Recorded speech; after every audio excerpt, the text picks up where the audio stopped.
रघुपति राघव राजा राम पतित पावन सीताराम।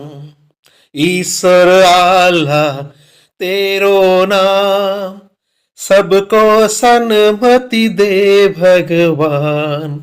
रघुपति राघव राजा राम पतित पावन सीताराम। अकिंचन लामडार समस्त को भक्तिपूत प्रणाम। तो दिन थिला जड़े सबरी श्रवणा सुंदरी रामचंद्र को अनै बसला केबे रामचंद्र आसीबे तार आखि की देखा जाऊ नथिला। तथापि से पुष्पवृष्टि करुला, पुष्प पकाउला रास्तार जे राम पादरे कंटा पशिबनी आ राम आसीबे ता उआस को दिने आसीबे यही आशार से थिला। एवं रामचंद्र भी आसीथिले।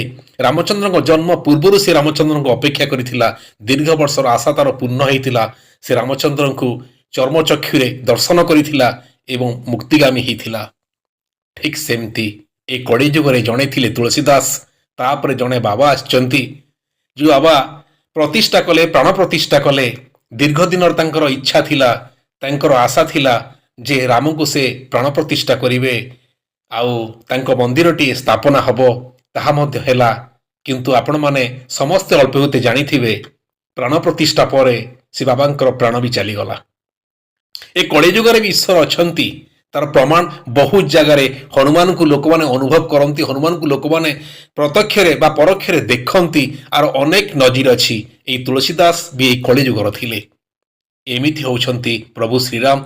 ना से हिंदूंकर, ना से मुस्लिम रो, ना से ख्रीस्टियान मानकर, से सनातनी मानकर। आमे समस्ते सनातनी, आमे समस्ते भारतीय। ए विश्व गोटिए परिवार मात्र। जय श्रीराम।